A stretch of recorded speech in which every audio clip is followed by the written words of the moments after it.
Yo. What's up, guys? We're back with chapter 1119 review. This was a chapter where I feel like a lot of things happened in like a short amount of time. Like, this is one of those chapters when the anime get a hold to it, I just can't wait because it definitely needs to be fleshed out. We start off with a relatively small conflict in comparison to other things going on with the chapter, and that's Stussy. You remember a few chapters back when Stussy was going through her own bit of an existential crisis now that the Stellar Body is gone, and she asked if she could release Kaku. Well, we're at that point now. She's released Kaku already, and he's just telling her she need to go, get out of here, leave, because straight up, Lucci will not forgive her. And if he come back, you know Lucci go do to her. And I mean, that's real. We all know that Lucci, if he get his hands on Stussy, it's not gonna be pretty. But at the same time, there's a bit of an undertone that Kaku is really putting on the front. He does feel some type of way about Stussy. I don't know if it's more than being platonic, but you can tell like it's hurting him to do this. Like, you know, Oda does a little eye shading thing. You can tell it's hurting him to do it. From there, we go into this spread of giant Nika Luffy and the little Bonnie next to him, and it's super cute, super funny. It almost kind of reminds you of the Spider-Man meme from Spider-Man Into the Spider-Verse. Super cool. Marcus Mars is still attacking the Viking ship as Luffy and the others are trying to escape. And then Luffy comes up with only a plan that I swear Luffy could come up with. I swear, only he could do it. He turns into like this giant ball or cushion, and then he grabs Marcus Mars by the wings. He then has everyone else throw attacks at the backside of him, and I don't know if it's like building up the force or building up the pain, but he's able to transfer that to Mars and shoot him away, pretty much like Team Rocket back in the day on Pokemon. Bonnie uses an attack called Giant Nika Memories Right Punch. And then in this chapter, we actually get some confirmation of a couple things that we've always been kind of wondering. It seems we get the confirmation that Bonnie and Frankie both can use Haki. Again, Luffy just straight up states in this chapter that there is no way they can hurt the girls here at this time. So pretty much that was his only option, was to try to, get him away from them as opposed to them destroying him. I think when we get away from Egghead, this is going to be something that might bother Luffy a little bit. This is something that he's definitely going to work at because I don't think Luffy likes not being able to hurt people. No offense. Next, something that I brought up last week is mentioned here, and I mean, to me it only really made sense. The remaining Vegapunks are smart, they're Vegapunks, so I think they should actually know that York will be monitoring them. Atlas leaves to go check on where Usopp and the others are, and I believe this is sealing the deal for Atlas. I don't think she's coming back. At this point, if the Stellar Body doesn't return in some way or fashion, I believe we'll just have Lilith on our side, and then the government will have York. Maybe it was a bit far-fetched to think we would have more than one Vegapunk survive, but I mean, I did kind of think we would at least have like 3. From the last chapter, we knew that the Iron Giant wasn't destroyed, and I think he actually gets a name drop this chapter, Emeth. The interesting thing is, when you search up the name Emeth, what comes up is truthfulness, firmness, veracity. We know Oda is very meticulous when it comes to details, and I believe this will play a huge part in the whole Joy Boy and his friends betrayed him and they all kind of apologize thing. We see him stand up and the transmission actually comes back on. Now, this is one of those things that I mentioned will take a lot to unpack and I definitely need its own video to go into. We come back at the tail end of the transmission of Vegapunk talking about the Willa D.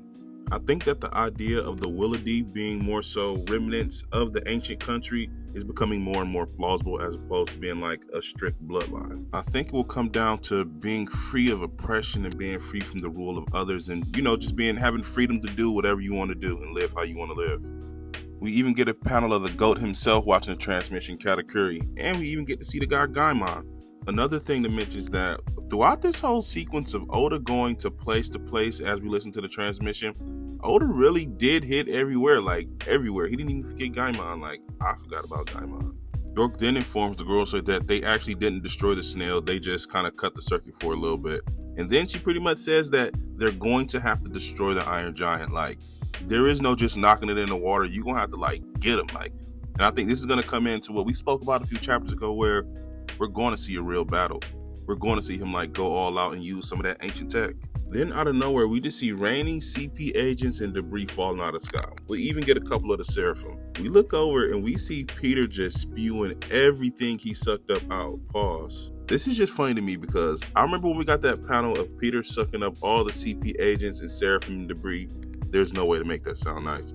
When we seen him doing that, a lot of people were saying like, oh, like he's saving the agents, he getting them up out of there, they don't want them to set on fire.